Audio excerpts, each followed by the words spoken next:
Hello, and welcome to Radio Free Acton, the podcast of the Acton Institute dedicated to the study of religion and liberty. I'm Caroline Roberts.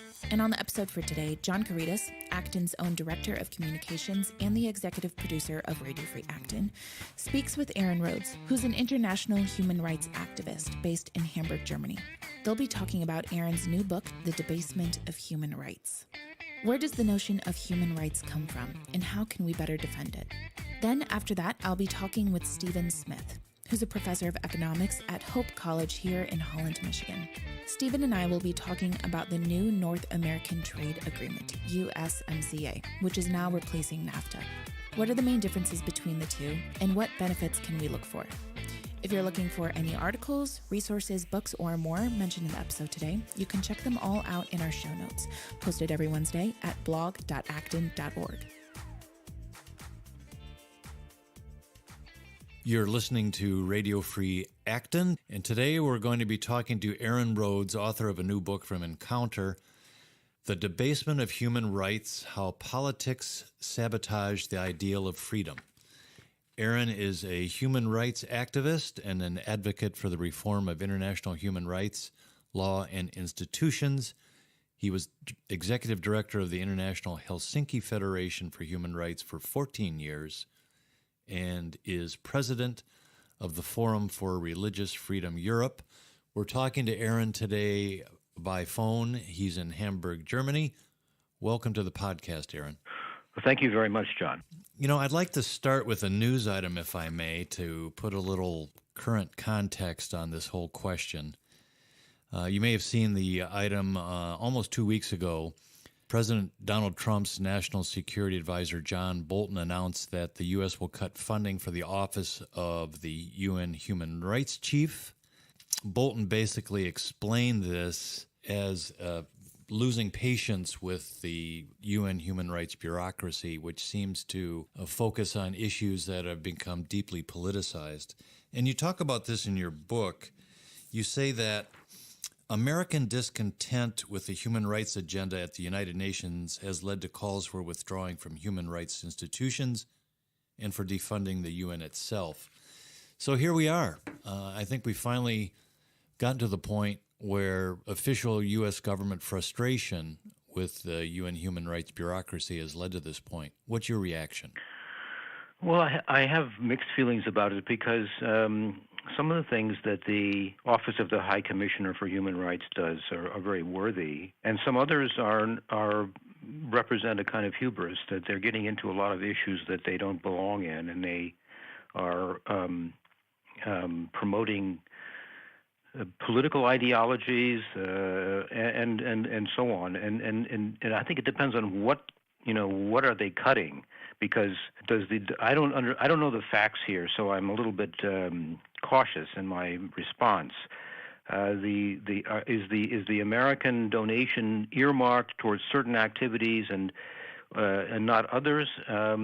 I wouldn't want to, like I said, this office does do some worthy things, and it should be encouraged to do worthy things, and it should be discouraged for doing the things that don't really help freedom. Yeah, well, I think this is a blunt force move. Bolton said U.S. officials would calculate how much of the U.S. annual budget goes to the Rights Office and the Human Rights Council, a 47-nation UN-backed Assembly of Nations, and reduce its outlay by that amount.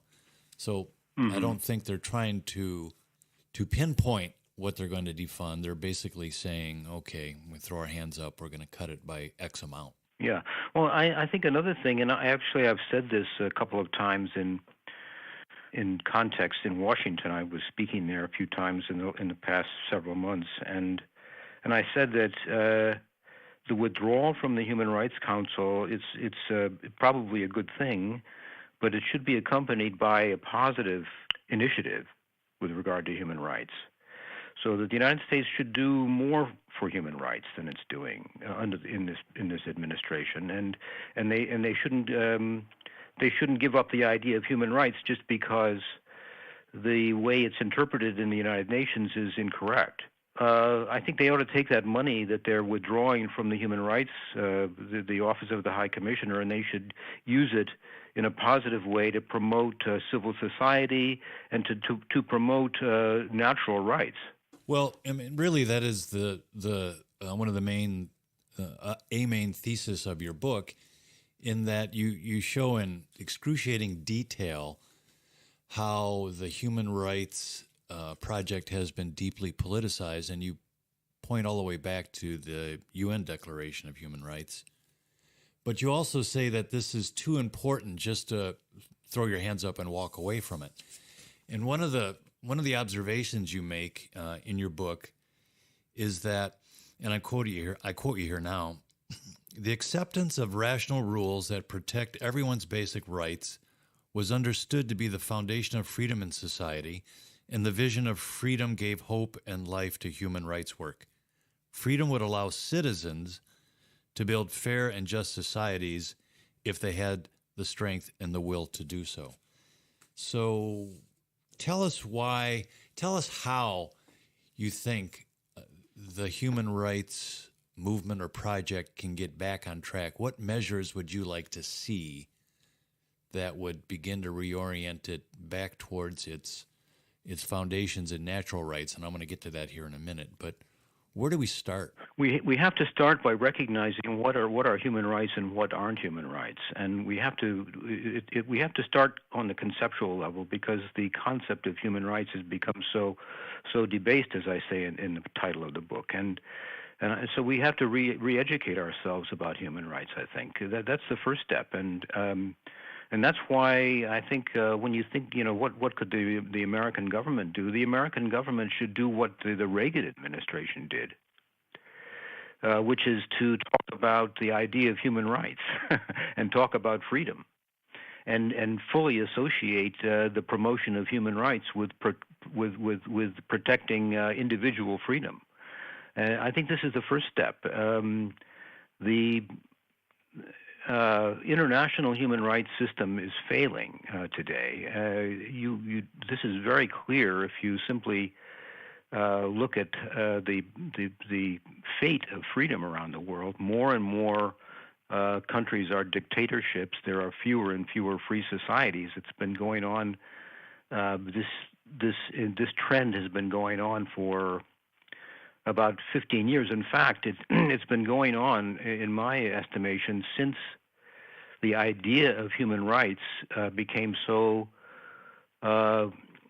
big and so contradictory. This was in the early 1990s, and ever since the idea of human rights has become dysfunctional, human rights themselves have, people since this time, people don't have failed to be able to enjoy their human rights. So we have more and more human rights, and we have less and less freedom. Yeah, and you describe how human rights are now being interpreted within a progressive political framework, so that an increasing number of needs or wants have now become morphed into rights, such as a right to food, a right to water, health, the primacy of human rights over international trade, investment, and intellectual property regimes. And a lot of these are being advanced and affirmed by countries such as Algeria, Brazil, China, Egypt, Iran, Pakistan, South Africa. At the same time, as you point out, there's been a retreat from political liberty in many parts of the world, including some very significant countries. So the advocacy for human rights begins at that individual level, does it not? Well, of course it does, but I mean, this is, I think that human rights are best protected by democratic liberal states, not internationally.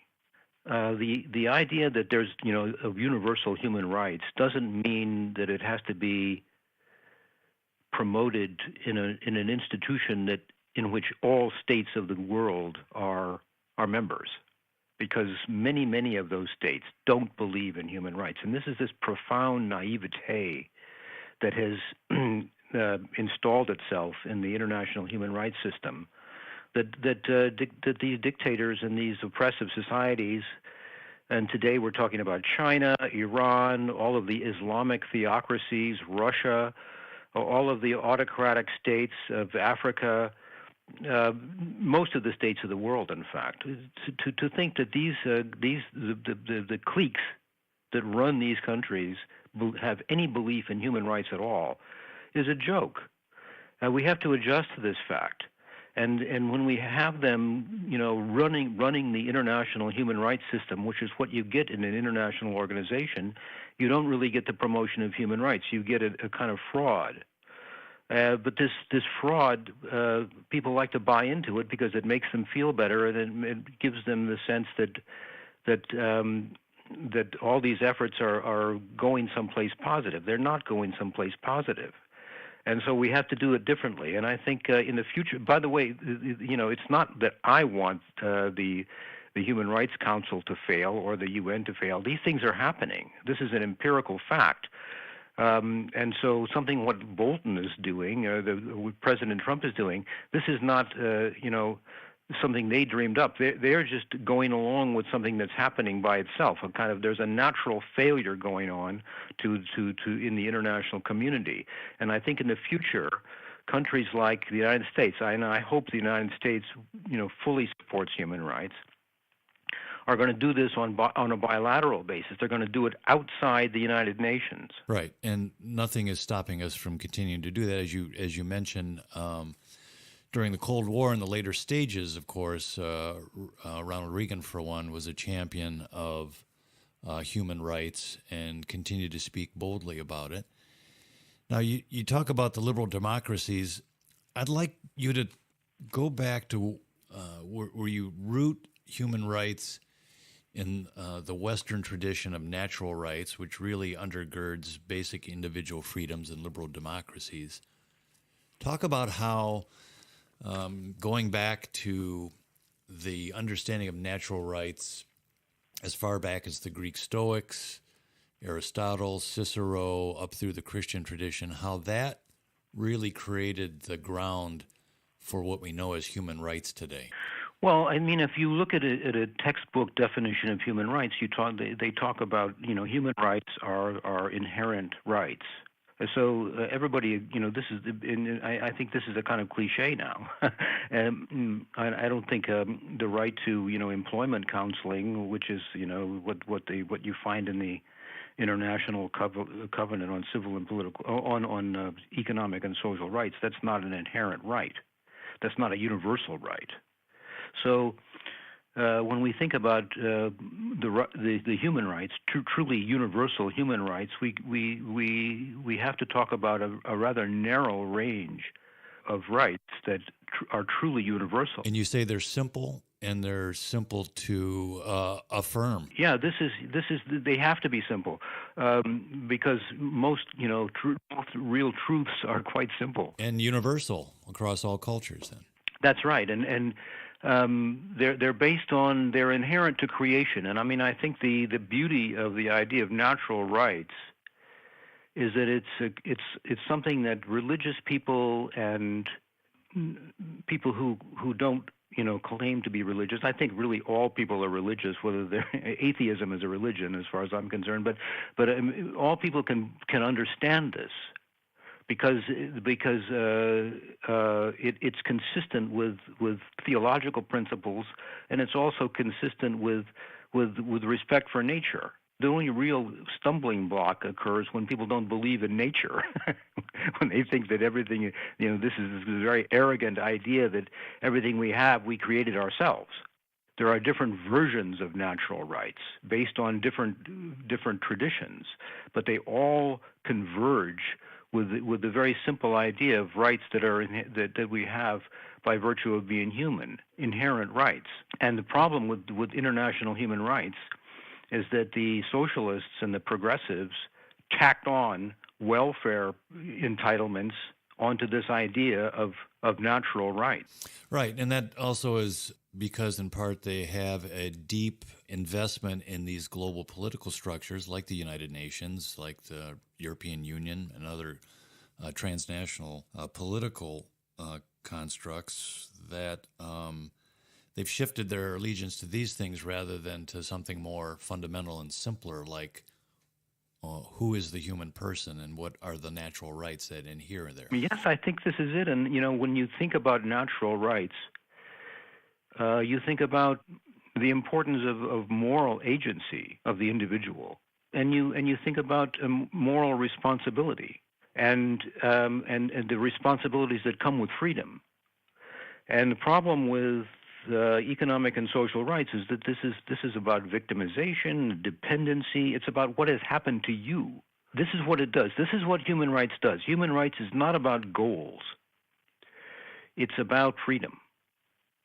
So it's a politically neutral term. It really is, and it creates space for you to develop things in civil society and to debate these ideas and to engage in the political process freely without having it all predetermined from the United Nations or some other body. You said at the beginning that you had gotten interested in human rights again after reading my book, and I'm very grateful for that. But I think that if you have had felt discouraged about human rights, you're certainly not alone, and that's one of the big problems today, is this cynicism about the term, about the idea, especially among conservatives. That's why I think we should reclaim human rights. And I'm not talking as a, I don't think classical liberalism is really a political ideology. It's a belief in process and freedom, and it's freedom of choice, and it's about individual rights. And so, and this is what human rights is about. And I think we have to reassociate human rights with this philosophy of classical liberalism. Well, okay, we're running short on time, but I could go on for a long time with this. This is a really good book. I found it fascinating. And what I want to thank you for is helping me understand why the stakes are so high here and why we have to take the Human Rights Project seriously. I've been talking with Aaron Rhodes, author of The Debasement of Human Rights, How Politics Sabotage the Ideal of Freedom, from Encounter Books. Aaron, thank you very much for coming on the podcast today. Okay, it's my pleasure, John. You see it in everything, from political rhetoric to Hollywood films. Business is the bad guy. But is this really true? From the smallest mom and pop shop to the largest e-commerce storefronts, businesses are an essential pillar to a free and flourishing society.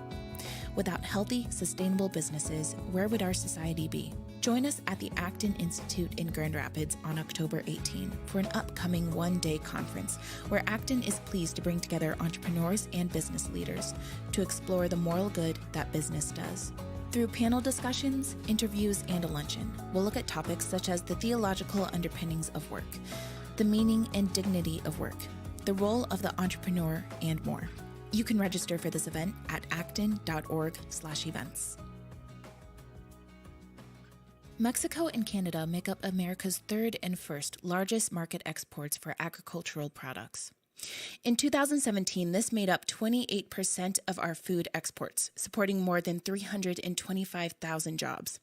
On September 30th, negotiations for a new North America trade agreement wrapped up, now being dubbed the United States-Mexico-Canada Agreement, or USMCA. Trump justified this change by stating that NAFTA has a bad connotation, and the U.S. has been hurt by NAFTA in the past. He hopes that this new trade agreement will support agricultural exports here in the U.S. I'm Caroline Roberts, and you're listening to Econ Quiz, an occasional segment here on Radio Free Acton, where we invite an economist onto the show to ask them a few questions about the latest econ issue. Today, I'm joined by Stephen Smith, professor of economics at Hope College in Holland, Michigan. Stephen, thank you for joining me, and thank you for taking the time to drive all the way out to the studio for us. A real pleasure to be here. Thank you. First, can you explain a bit more about NAFTA's history? Trump says that the U.S. has been badly hurt by NAFTA, by past trade agreements. What's motivating him to make the change? I think it's fair to say that for a lot of economists, his motivation is pretty opaque. The original NAFTA agreement, which emerged as an initiative of the Clinton administration now more than 25 years ago, was designed as much for political reasons and important political reasons as it was for economic reasons. Here we had Mexico, a major U.S. neighbor, large growing country, right at our doorstep. Significant immigration issues between our two countries. And there was a lot of political wisdom in cementing a more constructive economic relationship between our nations. The potential to increase trade, by reducing tariffs and trade barriers, offered the potential for really significant mutual benefit and increased investment flows both ways, but mostly from the U.S. into Mexico, with greater protections on that. All that looked really attractive, but economically, but the real payoff here would be would be the outcome of promoting prosperity in Mexico, and therefore hopefully more stability in Mexicans' politics, and a prosperous neighbor who would be more like an ally of the U.S. than Mexico had been up till then. Do you think that this new trade agreement, does it reflect protectionist policies? And if so, how will this change then be beneficial for the U.S.? Well, those are really big questions. And may I start with a little context here?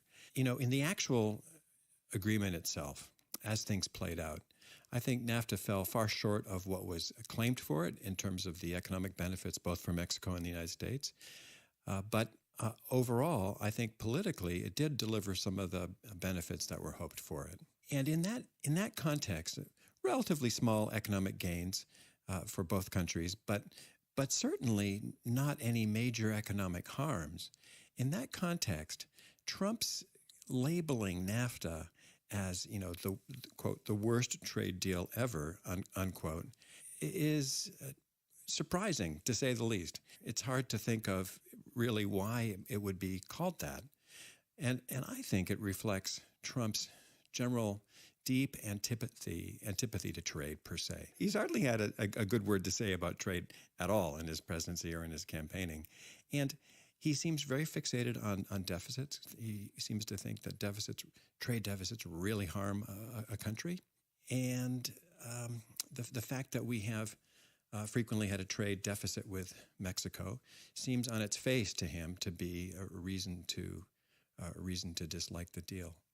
So if we could boil down the difference between NAFTA and USMCA, just pointing out the main differences between the two, what are they? Well, I think here there is, in fact, some good news. From a mainstream economics point of view, the differences are small, and that's probably a really good thing. Had Trump followed through with what he claimed he wanted to do with NAFTA, the United States and Mexico and Canada have, in fact, now really dodged a bullet. The changes in it are all really small. They're changes in degree and not in character. So, for instance, now in terms of local content that's required to qualify for the reduced tariffs under NAFTA, in the new agreement, well, we've gone from a 62.5% local content requirement to a 75% local content requirement. Local content requirements are problematic, and I could talk about that.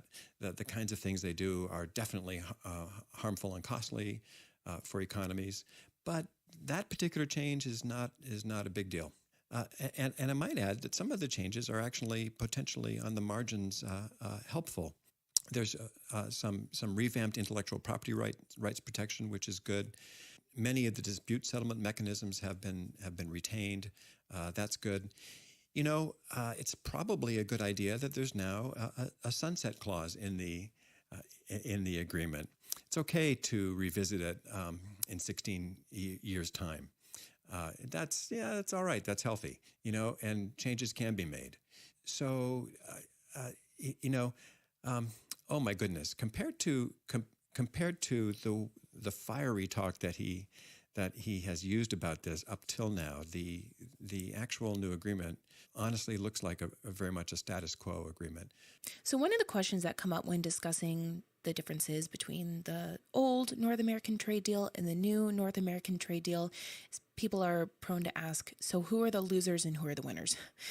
Is this a question that is not wise to ask at this point? Or do you think that on the whole, economists can kind of look at the weather, so to speak, and be able to predict it? That question is always worth asking, even if, on balance, there's little change. This agreement definitely helps U.S. automakers.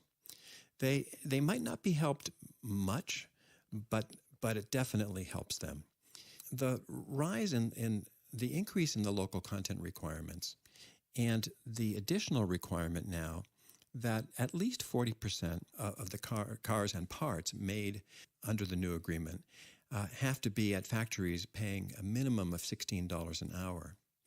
Those two things together will tilt auto parts production and automobile production per se towards the United States and away from Mexico.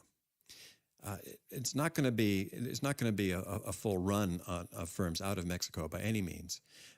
Mexican labor productivity has been rising a lot recently, and Mexico, a number of factories are going to be able to pay that and make that work. But for new investment in auto plants in North America and auto parts plants in North America, that's going to tilt firms towards the United States in a way that simply wasn't true beforehand.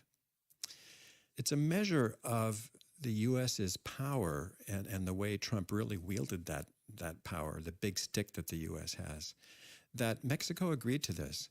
We would be outraged in the United States if, as a condition for trade with us, some other country insisted that products be made in factories that paid a minimum of $30 an hour.